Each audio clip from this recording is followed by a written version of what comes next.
Kedengaranlah kepada Yakub, anak-anak Laban berkata demikian, Yakub telah mengambil segala harta milik ayah kita, dan dari harta itulah ia membangun segala kekayaannya. Lagi kelihatan kepada Yakub dari muka Laban, bahwa Laban tidak lagi seperti yang sudah kepadanya. Lalu berfirmanlah Tuhan kepada Yakub, pulanglah ke negeri nenek moyangmu dan kepada kaummu, dan aku akan menyertai engkau.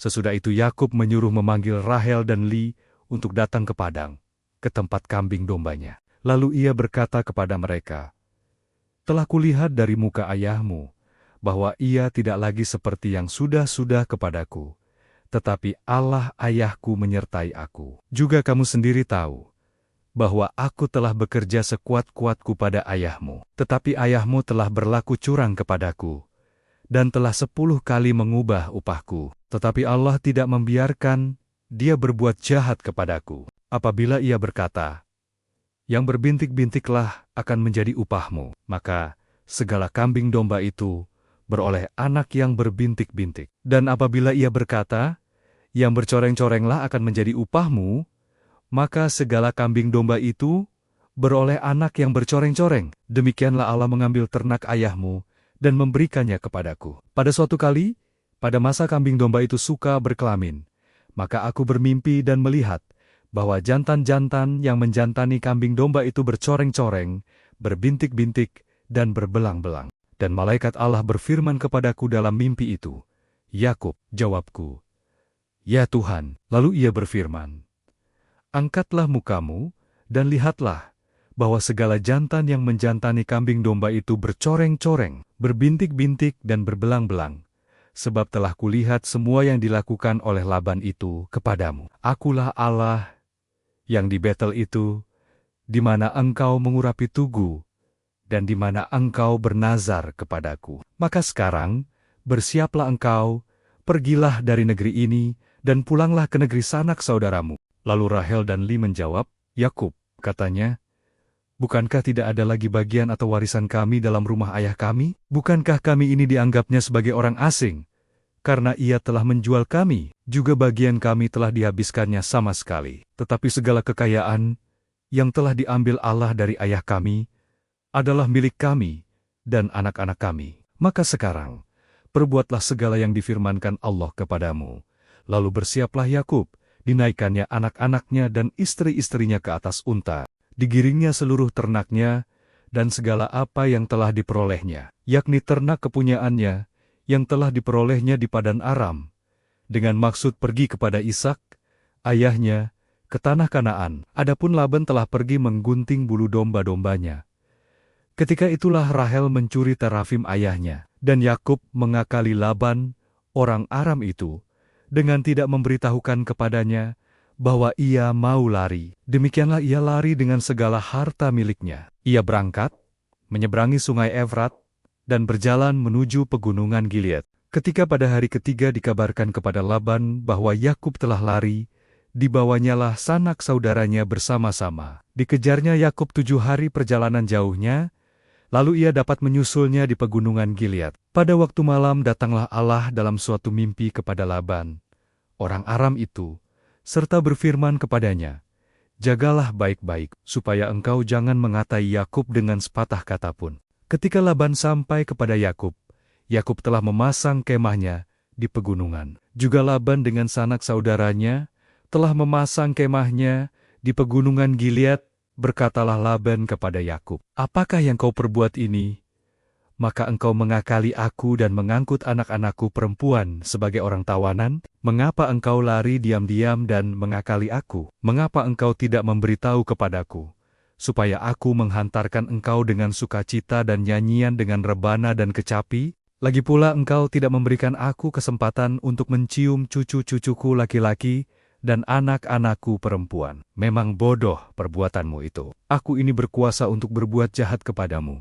Tetapi Allah ayahmu telah berfirman kepadaku tadi malam, jagalah baik-baik, jangan engkau mengatai Yakub dengan sepatah kata pun. Maka sekarang, kalau memang engkau harus pergi, semata-mata karena sangat rindu ke rumah ayahmu, mengapa engkau mencuri dewa-dewaku? Lalu Yakub menjawab Laban, aku takut, karena pikirku, jangan-jangan engkau merampas anak-anakmu itu daripadaku. Tetapi pada siapa engkau menemui dewa-dewamu itu, janganlah ia hidup lagi. Periksalah di depan saudara-saudara kita segala barang yang ada padaku, dan ambillah barangmu.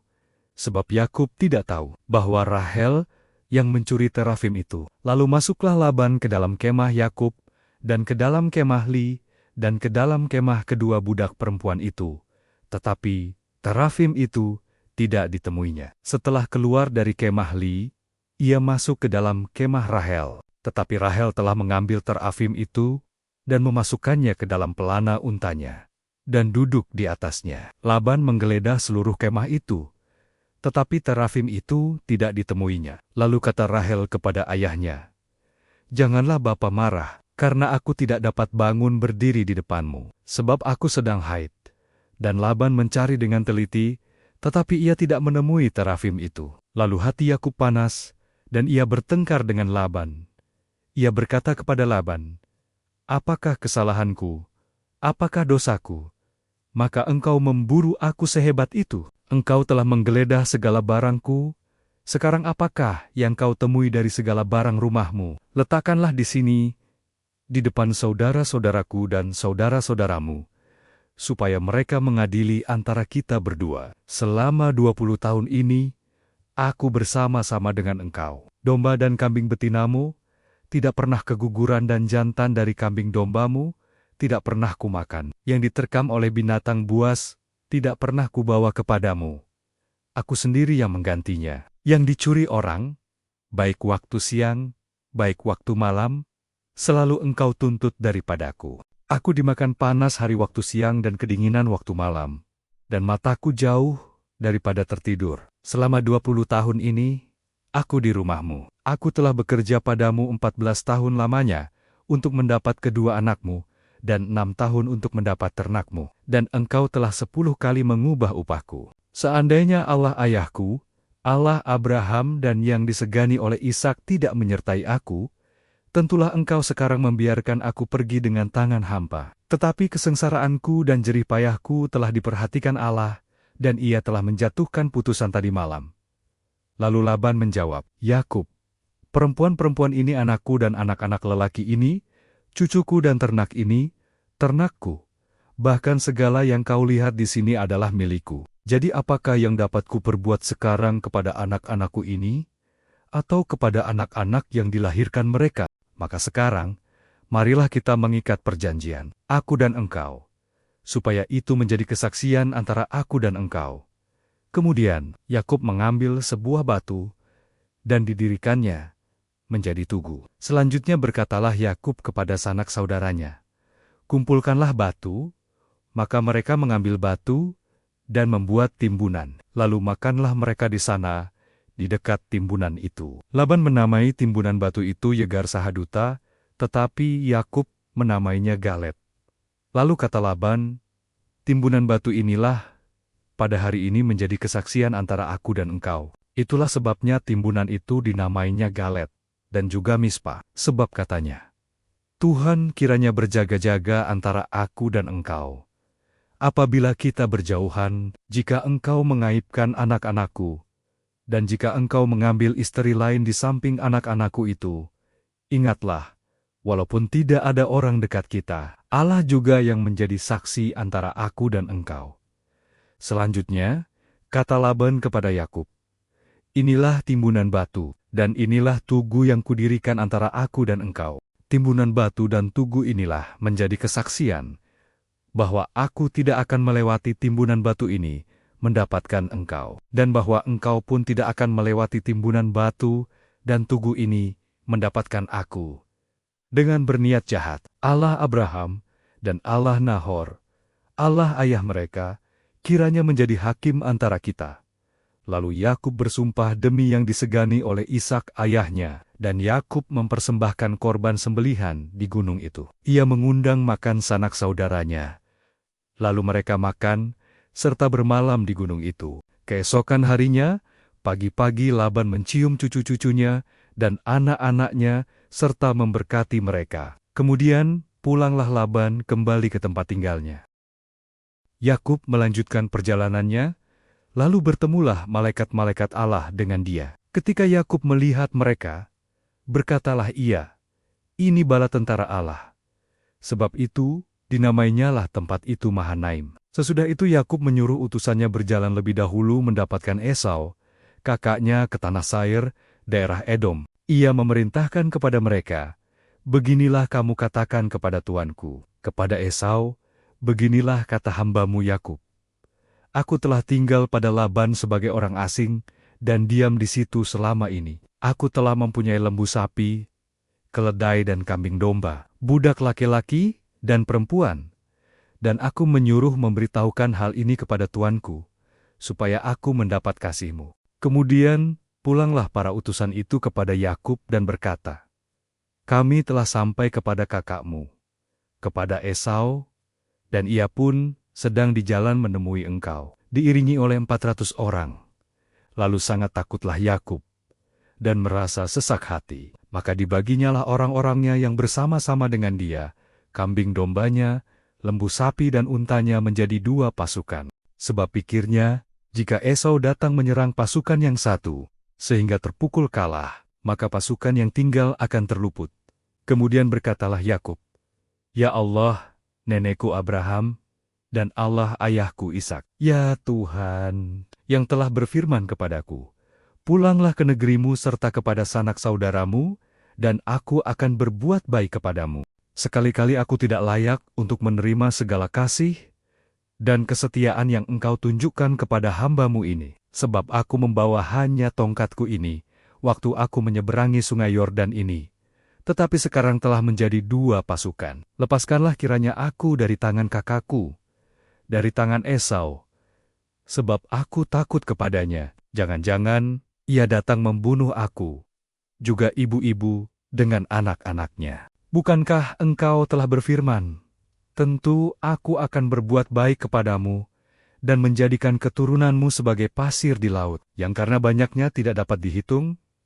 Lalu bermalamlah ia di sana pada malam itu. Kemudian diambilnyalah dari apa yang ada padanya suatu persembahan untuk Esau, kakaknya, yaitu 200 kambing betina dan 20 kambing jantan, 200 domba betina dan 20 domba jantan, 30 unta yang sedang menyusui, beserta anak-anaknya, 40 lembu betina dan 10 lembu jantan, 20 keledai betina dan 10 keledai jantan. Diserahkannyalah semuanya itu kepada budak-budaknya untuk dijaga, tiap-tiap kumpulan tersendiri. Dan ia berkata kepada mereka, "Berjalanlah kamu lebih dahulu dan jagalah supaya ada jarak antara kumpulan yang satu dengan kumpulan yang lain." Diperintahkannyalah kepada yang paling di muka, apabila Esau, kakakku, bertemu dengan engkau dan bertanya kepadamu, "Siapakah tuanmu, dan kemanakah engkau pergi, dan milik siapakah ternak yang di depanmu itu?" Jawablah, "Milik hambamu Yakub." Inilah persembahan yang dikirim kepada tuanku Esau, dan Yakub sendiri pun ada di belakang kami. Begitulah diperintahkannya, baik kepada yang kedua, maupun kepada yang ketiga, dan kepada sekalian orang yang berjalan menggiring kumpulan hewan. Itu, katanya, seperti perkataanku tadilah. Kamu katakan kepada Esau, apabila kamu berjumpa dengan dia, dan kamu harus mengatakan juga, hambamu Yakub sendiri ada di belakang kami. Sebab pikir Yakub, baiklah, aku mendamaikan hatinya dengan persembahan yang diantarkan lebih dahulu. Kemudian barulah aku akan melihat mukanya. Mungkin ia akan menerima aku dengan baik. Jadi persembahan itu diantarkan lebih dahulu, tetapi ia sendiri bermalam pada malam itu di tempat perkemahannya. Pada malam itu, Yakub bangun, dan ia membawa kedua istrinya, kedua budaknya perempuan, dan ke-11 anaknya, dan menyeberang di tempat penyeberangan sungai Yabok.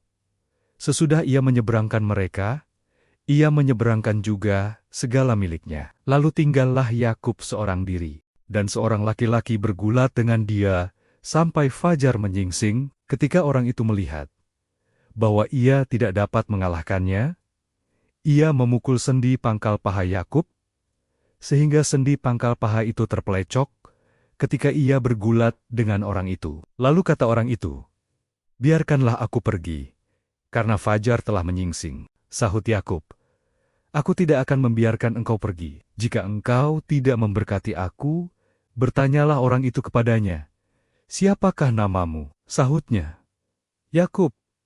Lalu kata orang itu, 'Namamu tidak akan disebutkan lagi Yakub, tetapi Israel, sebab engkau telah bergumul melawan Allah dan manusia, dan engkau menang.' Bertanyalah Yakub, 'Katakanlah juga namamu.' Tetapi sahutnya, 'Mengapa engkau menanyakan namaku?' Lalu diberkatinyalah Yakub di situ. Yakub menamai tempat itu Peniel, sebab katanya, 'Aku telah melihat Allah berhadapan muka, tetapi nyawaku tertolong.' Lalu tampaklah kepadanya matahari terbit, ketika ia telah melewati Peniel, dan Yakub pincang karena pangkal pahanya. Itulah sebabnya, sampai sekarang orang Israel tidak memakan daging yang menutupi sendi pangkal paha, karena dia telah memukul sendi pangkal paha Yakub pada otot pangkal pahanya.